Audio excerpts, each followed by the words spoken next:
spices are must for the diet, because otherwise vegetarian diet means only starch. It is very monotonous, not tasty at all. Just consider that you are eating only rice or only idli. There is no curry along with that. You won't like it. So spices add to the taste. If you are non-vegetarian, how about that? That also requires spices and condiments. The vegetarian diet is monotonous because it contains more starch.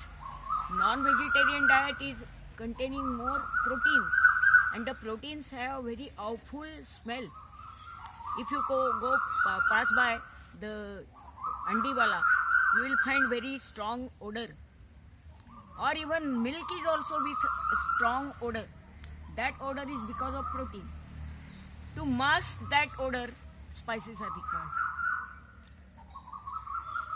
Imagine that you are eating omelette and there is no mirpud on it. So it won't be tasty at all. Why then spices are required? Not only to make the food tasty, but they stimulate your gastric glands to secrete more digestive enzymes. So they help in digestion. Further, they increase perspiration. So waste products are more removed through the sweat from the body. Moreover, they are all antiseptic. They are bacterial killer. In the good old days, those spices were required highly precious as the highly precious items because no fridge was available. So how to preserve the food? For that, the spices were required, especially pepper, Pepper, pepper. And what we use is the black pepper, miri. Most of the spices not only are antiseptic, but they are also used as medicine. For example, adrak, ginger. You know how ginger term comes? The original term is Shrungavera. That is Sanskrit name for ginger. Shrungaver का हुआ zingiber in botanical language, and from zingiber it becomes ginger.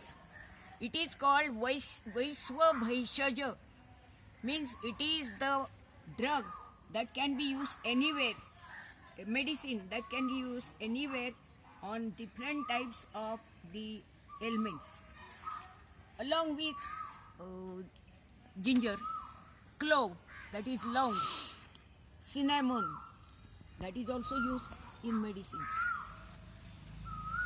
In the old civilizations, the spices were used for black magic. Shaman, those magicians were called shamans.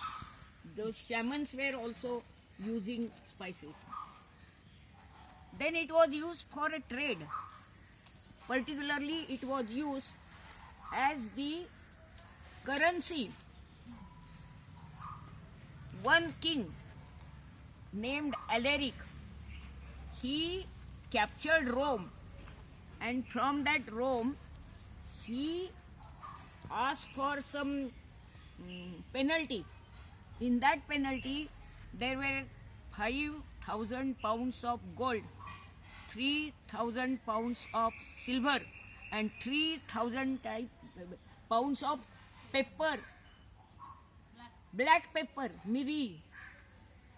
And it was used as currency. You would have paid tax, fine, then good jewelry, good horses, then carpets were purchased by paying currency in the form of black pepper. Have you heard the term chirimiri? Oh, yes. Chirimiri means you are giving some bribery. So that chiri is actually gunja and miri is miri. So it was given as a bribe. Chirimiri. The most important point is that that whole world was attracted to the spices only for one reason: they are the best preservatives, because the freeze was not Not available. there. Low. People were so crazy for spices that Pliny, the great philosopher of Rome, said that one day we will be bankrupt because of our craze for spice. We are familiar with the term grocery, Yes. isn't it? Grocery means where we get all sorts of materials like cereals, pulses, and everything. That term, how it came? One king called Henry. It is a story of some 474 or something like that. Forget. He used to give a charter to the sailors of spices, and that charter was labeled as spice en gros, and from that the term came grocery, means wholesale trader of spices. It so happened that somewhere in the 14th century, the area of some Turkestan, Constantinople, Istanbul now it is called, it was captured by Turkeys.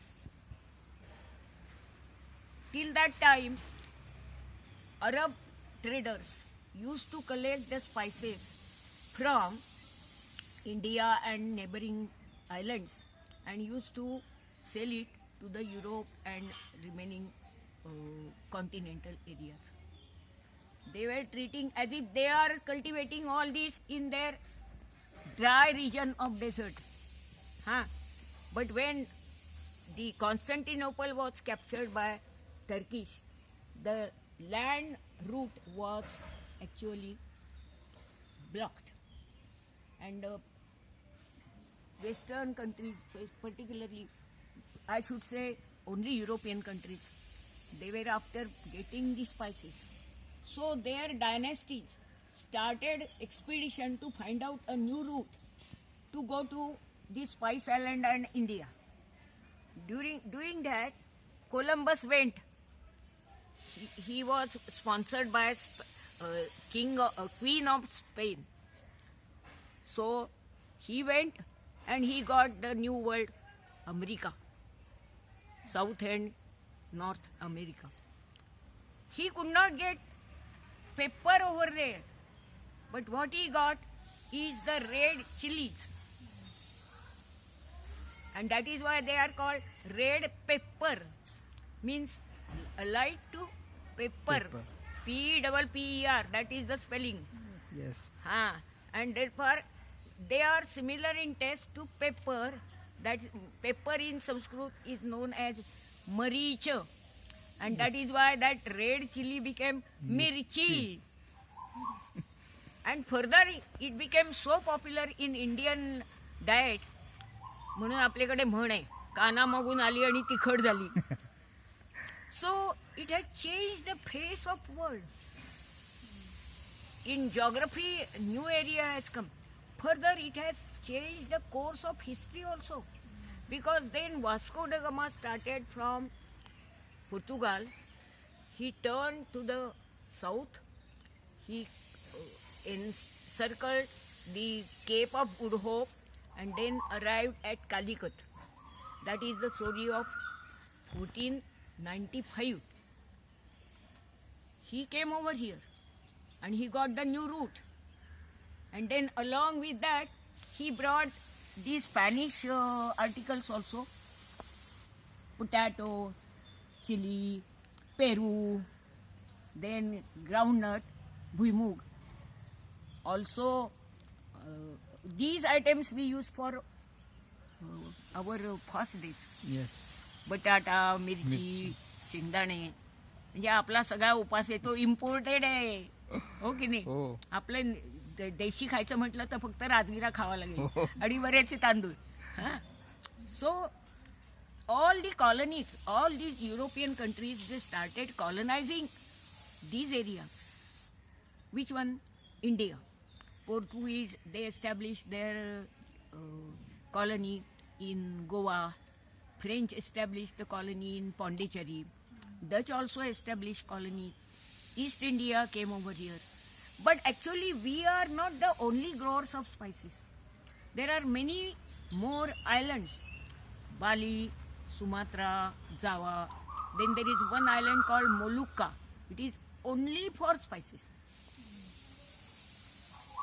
Spice cultivation started later on when it became a fetching